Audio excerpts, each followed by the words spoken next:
Welcome to the Susan Brender Show.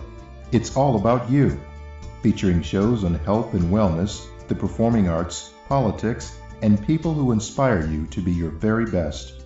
And now, here's Susan Brender.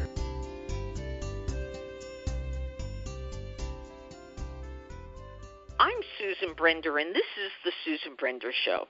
You know, we have guests who talk about so many different things, subjects that are under the word of spirituality, entertainers who talk about how the music or the drama or whatever they're involved in has transformed their lives in ways they can't even describe.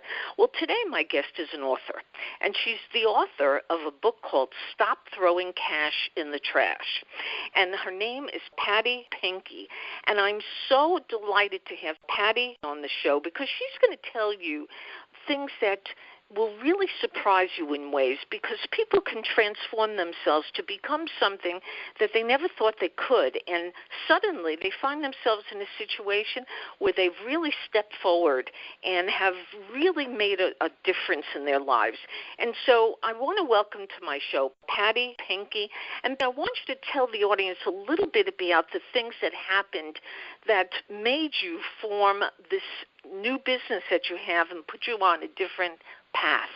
So, welcome to the show, Patty, and let's hear a little bit more from you. I was a travel agency owner for quite a few years, and when the Internet came out, we started, of course, seeing less and less of the phone calls coming in, and I thought, boy, I better find another line of work.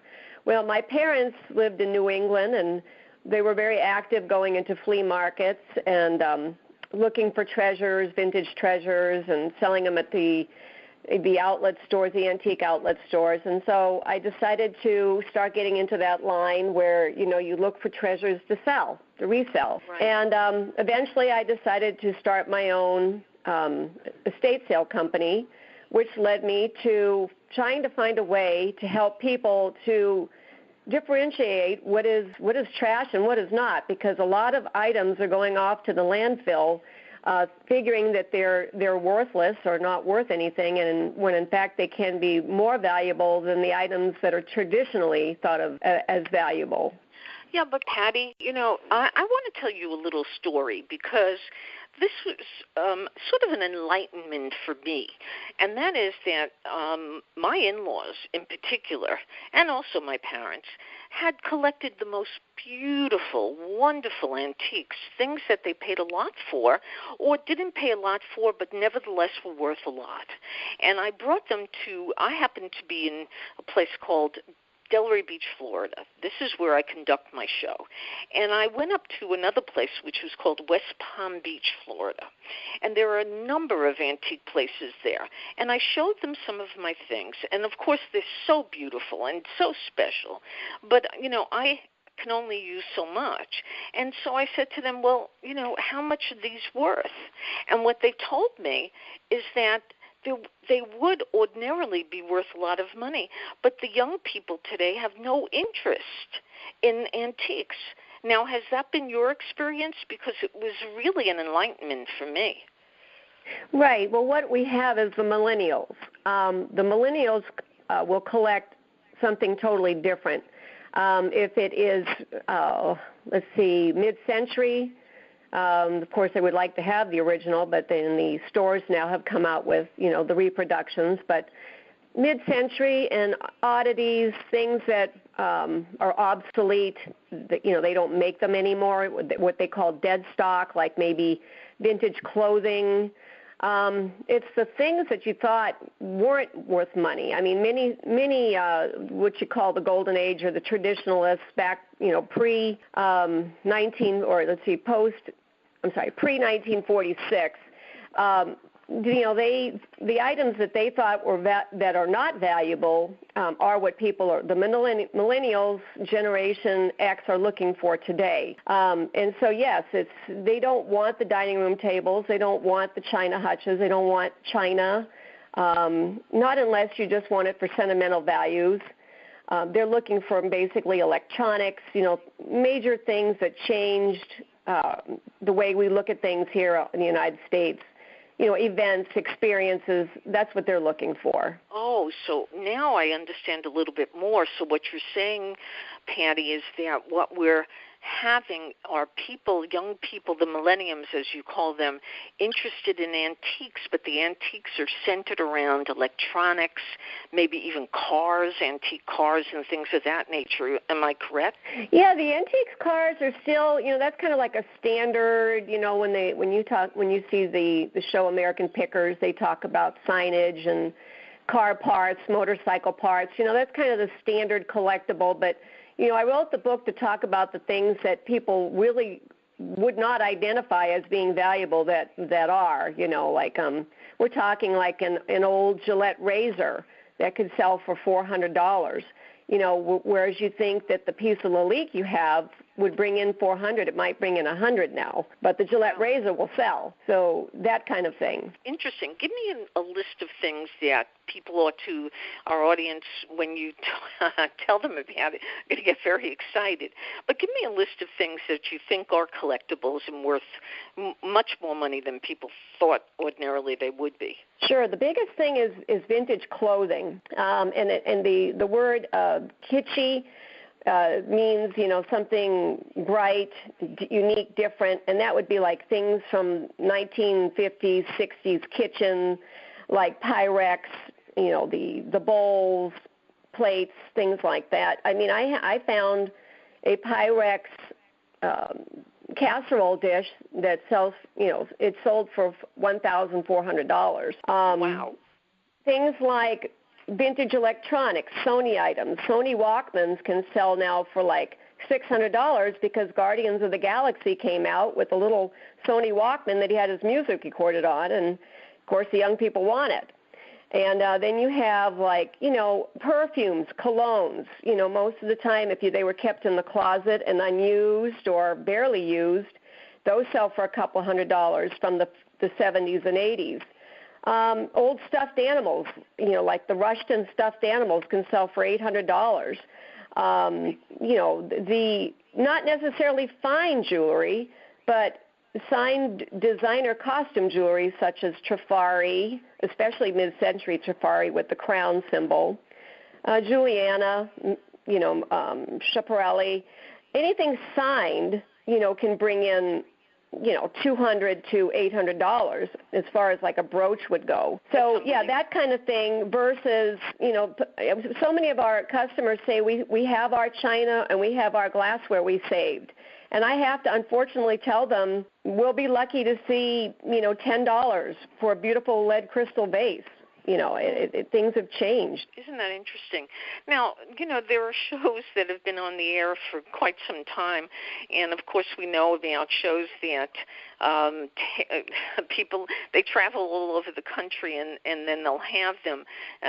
Most of them are on PBS, and they'll show you somebody who brings in a painting, for example, that their parent or the grandparent or the great-grandparent or the great-great-grandparent, right. And they'll say it's worth something like, $100,000 or more. Is that show that we're talking about, I'm not mentioning names for a moment, I think everybody knows what I'm talking about, but is there a lot of legitimacy to that show, or is it they're doing hype just to make people sort of watch and be, kind of interested in seeing it? Well, it is a show, and, you got to draw interest from the crowd. But, I mean, the chances of finding something like that, we kind of figure it's kind of like maybe winning the lottery, but but they're still out there. But I noticed on, I think I know the show you're talking about, and they do talk now. Well, there was a time when this was worth this much, but now due trends, recent trends, prices have declined, and so I noticed they're doing that more. It's like, but here again, it's not what the value is; it's what will people pay for it. And so, many people will say, well, I heard this was worth $500. Well, that's fine, but will you get $500 for it? What will people actually pay for it? So you have your appraised value, and then you have a fair value. Is what will people pay for it? Now, you just mentioned a word, and that's the word appraise, or appraisal, if you will. How important is it for somebody before they decide to sell something to have it appraised? Well, it's very important, especially with art. Oil on canvas paintings, and also wanting to find out if something is a reproduction or the actual print. There are so many reproduction and fakes anymore. Even before you go buy anything, it's especially artwork and pottery. It's, do your research on, is it the actual thing or is it just a copy? Yeah, I hear you. Now, I'm going to tell you another little story, which really, I chuckle when I even think about it because it really is funny. And I had a friend who had a lot of collectibles. In fact, sadly enough, she was a hoarder and a wonderful person, but this was something that she couldn't control. But she had amazing things. And one day she had a painting which was a copy of a very, very special painting. And they put it on Craigslist, which we're going to talk about in a minute, eBay and Craigslist and some of those new places where people sell things. But anyway, so the funny part about it is that she got a call. And this man said to her, I collect those paintings. I collect these things for all different friends because I've got a lot of my own and I have the ability to do so. And he came to her house in a bathing suit. I'm saying this because I want you to know how funny things can be, and I bet you have some funny stories to tell as well. Oh, yes. Okay, we're going to get into that for a second. People love to laugh, and we're going to, make that part of our show today. And I know you're going to be able to contribute to that. Well, anyway, this man comes in a bathing suit, and he comes to her house, and he looks at the painting, and he said, "This is legitimate. I can see it. I know it. It's what I want." And he pulls out $10,000 in cash. And he proceeds to give her the $10,000 in cash for the painting, and he says, "Thank you very much. I'm going to give it to my brother." And he leaves her with this question: "Where do I go swimming?" Now, I mean, the craziest things can happen when you're trying to sell things. So tell us a little story about something, or stories if you have them, about collectibles in the way, some of the things that you've been really hearing about or experienced yourself. Well, this is not worth quite as much, but I had come upon, I had helped an auctioneer do a clean out on a hoarder's house. And, one of the fortes I had was selling vintage clothes. That's one of my loves is selling vintage clothes or reselling them. And so I had found a drawer full of, I would say, unused or lightly used 1960s Vanity Fair underwear.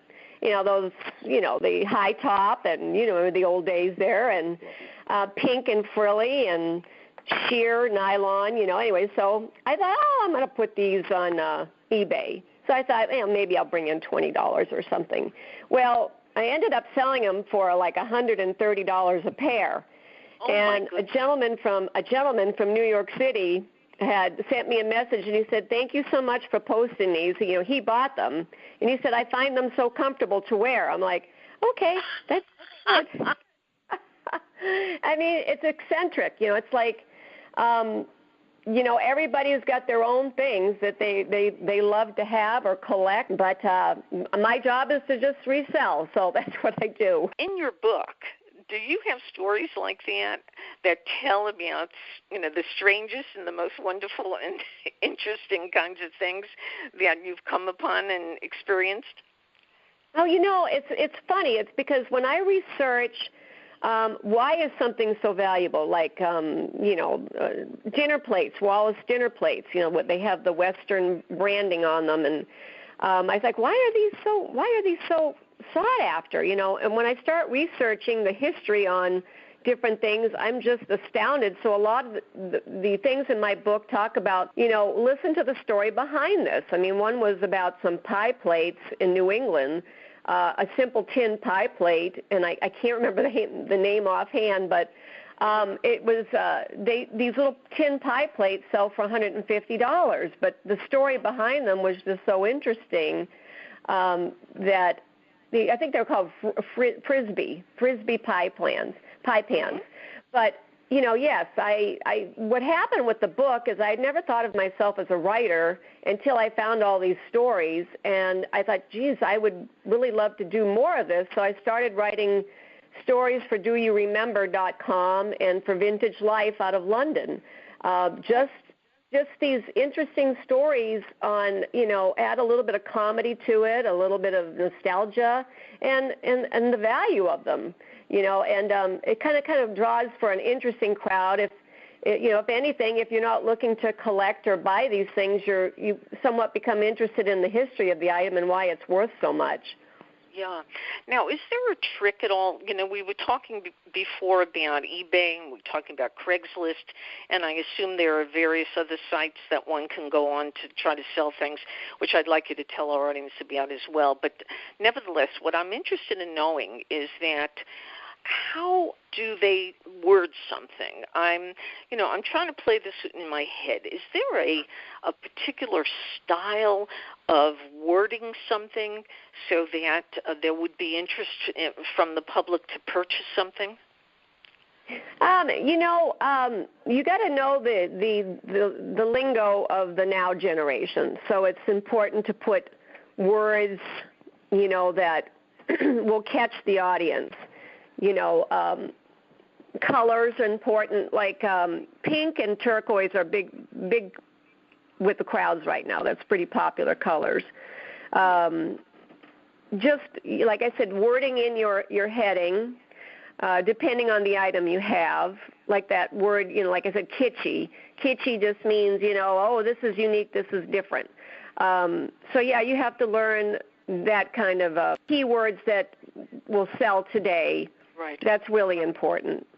So the jargon is extremely important. Now, how do people do that? I mean, because if they've never been on one of the sites, and I'll just keep on saying eBay and Craigslist, if they've never done it, could they learn it from your book? Does your book present a chapter that deals with that? Yeah, I talk about acronyms and things like that you can put in your postings. There's a list of them there, and of course I just get them online. And like the younger generation use machine age, steampunk, grunge. You have to think about what are some of the words that people would use, in the since the 1990s. The younger generation, something that's going to pull them in. Right. So, yeah, the Internet is, I'll just scroll. I spent a lot of time researching on eBay and Etsy. There's the online site called Ruby Lane. You just go through and just look and see why did this person's rockabilly swing dress sell for $200 and this one only sold for $50? And so I think what was it about their caption that drew people to their page, to open up their page. That's right. So not only the photo is important, always the photo is important, but also, the wording they use, like like Lucy coat. Instead of it being a swing, they call it a Lucy swing coat. Well, okay, I love Lucy. So they put Lucy in there, and that kind of brings people in. So, making the caption match something that we know of nostalgic and that brings good memories back. Rockabilly, Elvis Presley kind of era, Yeah. Now, I'm just very curious about some particular item that you might have put on one of these sites and whether it drew a lot of attention and also was able to make you quite a bit of money. Was there one particular item that sets apart from all the others that you've sold? Well, there's a couple of different ones, but one is, again, talking about this one event where we found a cedar closet down in the basement of a home, and inside the closet there was just a few clothes, and it had been a military man's home, and one of the items I pulled out was like a silk rayon, bright yellow shirt with a beautiful crouching tiger print on the back of the shirt. It was just so exquisite. I was like, oh, this has got to be worth something. But it had a hole in the sleeve. It was missing a button. But I knew it was old because I could see that the buttonholes were horizontal instead of vertical. That's one key. And there were no care labels on, the neck, on the lapel. There was no care instructions anywhere. So I put it on eBay for $36, and a gentleman sent me a message. He said, I'll give you $800 for your shirt right now. And I was like, oh, $800. Well, then I got another one, and right after that says, I'll give you $1,200. And so I called my husband. I said, something's going on with the shirt. So he said, hey, go ahead and do a buy it now for $2,400, see what happens. So I did that, and it sold within a minute for $2,400.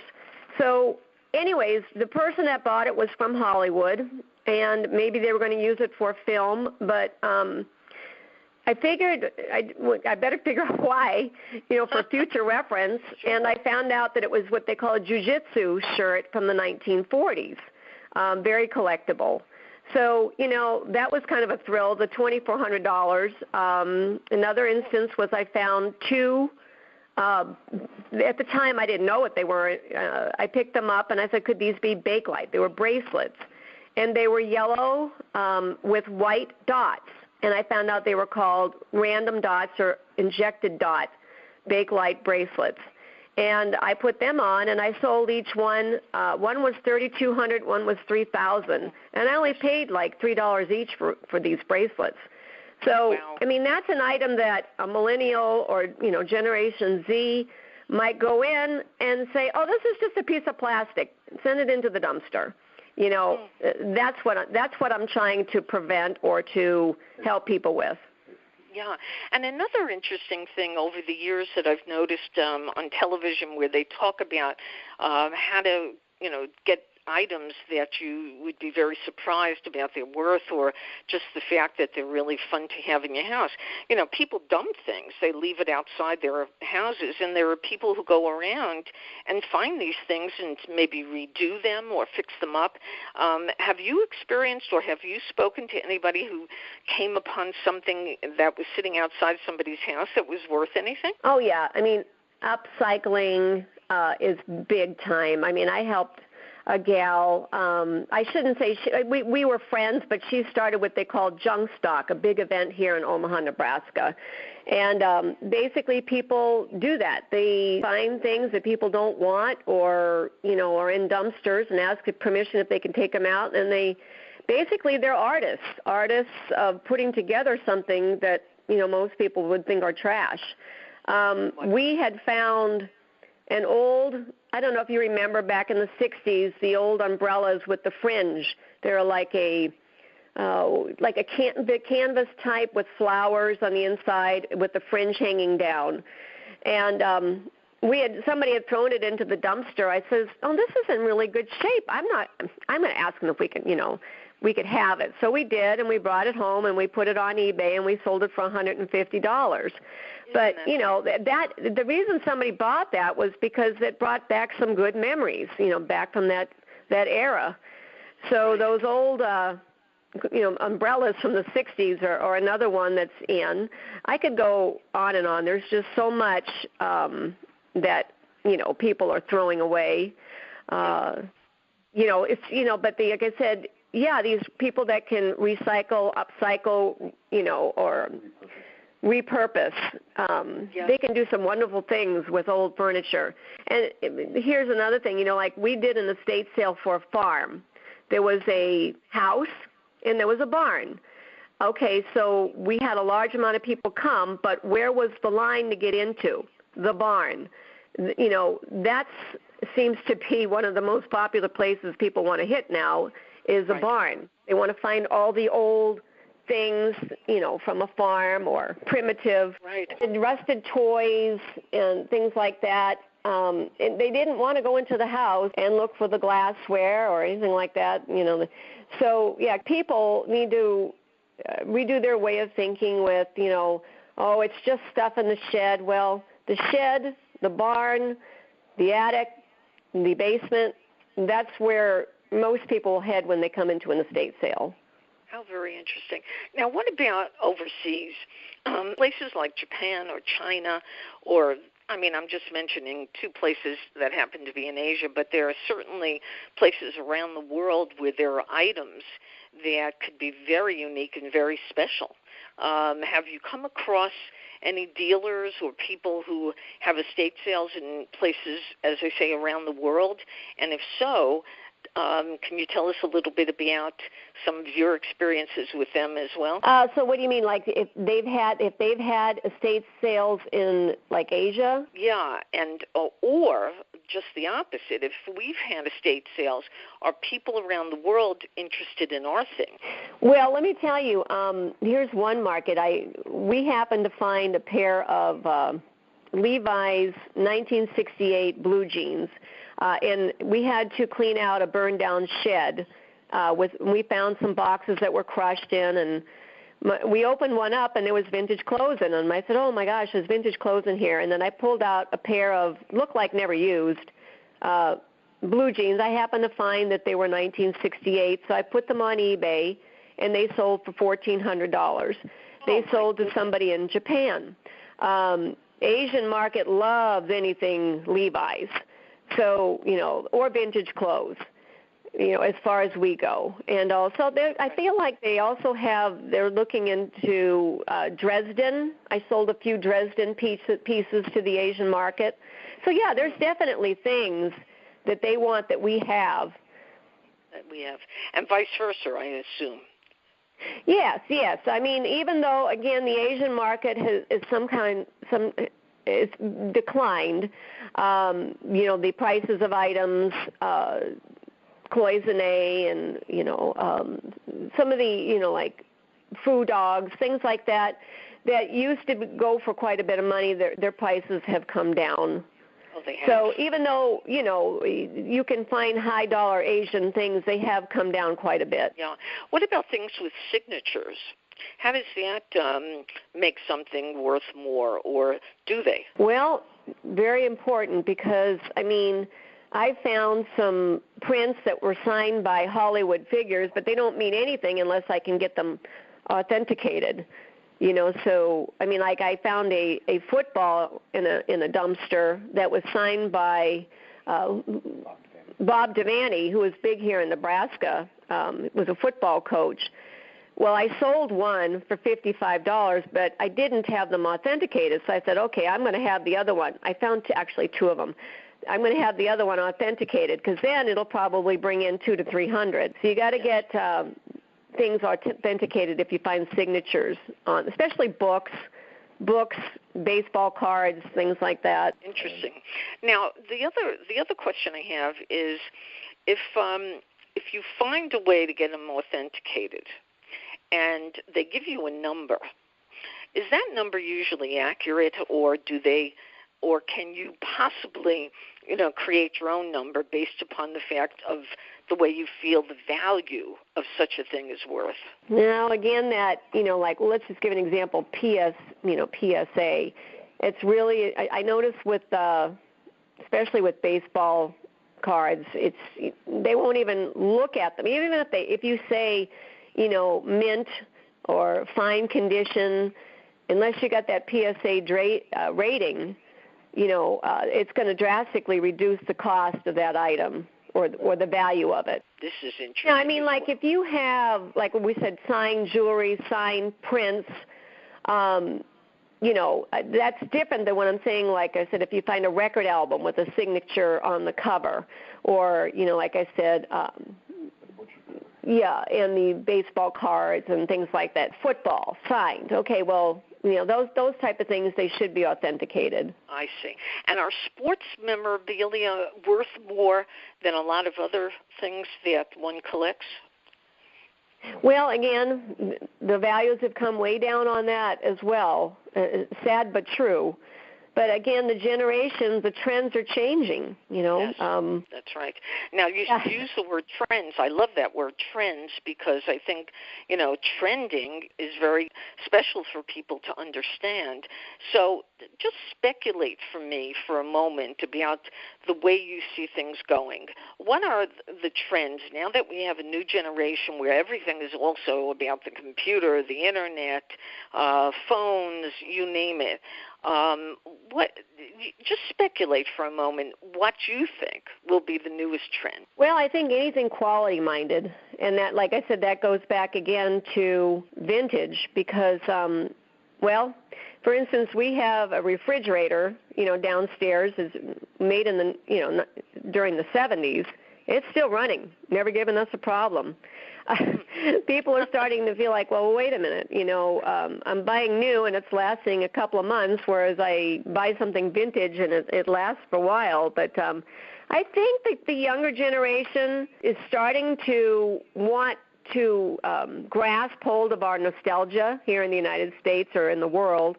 So, I mean, like, for instance, vinyl records are coming back. You know, for a long time, nobody cared less if they had, you know, a vinyl record. But now they're coming back.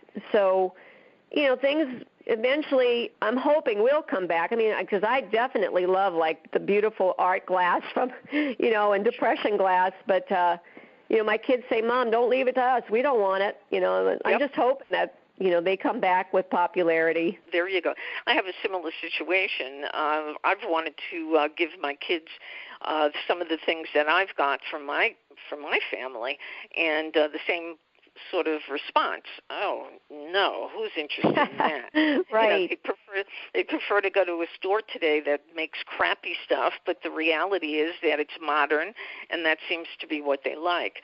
But I find what you're doing very, very, very inspiring, because it tells people that a lot of the things that they have are nostalgia, and really people should be looking at it and keeping it, is because it's made so differently and made so well compared to the things that are made today. Am I right about that as well? Yes, it's sad but true, but that is the truth. I mean, you know, like we were talking a little bit about the Sony Walkmans, but, you know, Sony, I mean, these items last and last and last. They're looking for the boom boxes and the turntables and the speakers. You know, they were high quality and, you know, meant to last for years and years. And they do, as a matter of fact, which is really great as well. Now, if I would say, look, this is almost at the end of the show, and believe me, I would like to go on and on and on because I think you have so many wonderful things to tell people. But you started this business, and do you work out of the house, and is this something you would recommend to other people to do? Because it sounds like you're having so much fun doing it. Well, you know what? I think all of us are kind of treasure hunters at heart. I mean, everybody loves to come into a sale. I mean, even if I have something marked $5, they say, will you take 4? Or $1, they say, will you take 50 cents? I mean, it's you know, all about the treasure hunt. But I think if somebody is looking for some extra cash, they can definitely do it. I mean, there's so many people out there selling online right now, you know, things that you have to do your research and find out, again, what are the buying trends. But you can definitely, you know, make a couple of thousand extra a month by just going to garage sales and estate sales, flea markets, that type of thing, and taking your items home and working on the computer. Isn't that something? I always like to give my guests the last word. There must be something that you want to tell our audience that you find is extremely different than anything they've ever thought about or is unique. And then we're just going to talk a little bit about your book once more. But is there anything that I'm missing and questioning you about? No, it's just one of the things that when people hire an estate sale company, I think it's very important that they let the estate sale company do the work instead of that. You know, most people think, well, I'm going to go ahead and get this thing started myself, and they start with the dumpsters and throwing away things. And That's why you hire the estate sale companies. That's their job. Except for the personal, like checkbooks and bank statements, those should be shredded prior to. But even for goodness sakes, even these different colored things in the bathroom, the toilets, the sinks, the bathtubs, you see them a lot in dumpsters when people come in and redo the house, and you go online and those are selling for $500 a piece.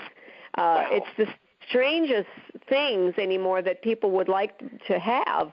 So I would always do research before you throw anything away. I hear you.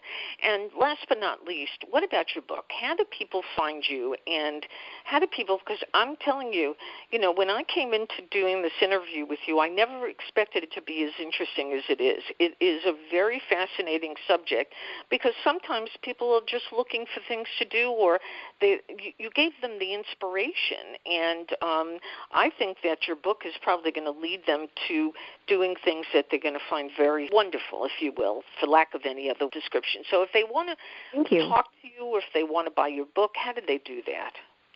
Well, I have a web page, patriciapenke.com. I also have a blog called turntrash2.cash, and I have lots of stories on there, and you can get a hold of me through there as well. And then on Amazon, if you can just put in the search engine, Stop Throwing Cash in the Trash, it'll take you right to the page. The ebook is, definitely an asset because I think it's $6.99 or $7.99, but it's in color, and I have over 400 pictures in color. So you figure when a magazine in the store costs $10, you're definitely making out good on this one. Do you think that television shows, and have you ever experienced being interviewed on a television show? Because you can really, I think you'd find that you're very attractive as a guest for a show talking all about these things. Has anybody invited you as yet? And if not, I'm just going to put out the word. Patty Penke has a lot to teach everybody, and her book is going to be something that everybody should have their hands on because you can make a little bit of money, and it's not even a lot of money. It's a lot of money, actually, on things you never expected. So, Patty, it's been an absolute pleasure having you on the Susan Brender Show, and I hope that you come back, and hope you have a lot of success. So thank you again. It's been a pleasure. Oh, thank you. I have I just wanted to say that, yes, I have been invited to do a PBS show here in Omaha, public broadcasting on KPAO. We'll see where that goes. It seems like every time I get to doing a video, something happens. My father just died recently, so I didn't get in on that a couple months ago, the time frame. And I had done one interview with a news station, but unfortunately, because of the estate sales, I have not really been promoting myself or the book as much as I should have been. So, yeah, I'm ready. Okay. Well, let's have you back on my show again to talk about some of the new experiences that you have. So I would be so delighted because I think people are just, as I said, you could talk about politics, you could talk about entertainment, but when you talk about something that has to do with the power of oneself to make money, whoa, you're on to something. Right, thank definitely. You and thank you so much for having me on your show. Thank you for listening to The Susan Brender Show. To be a guest, email sebrender@yahoo.com.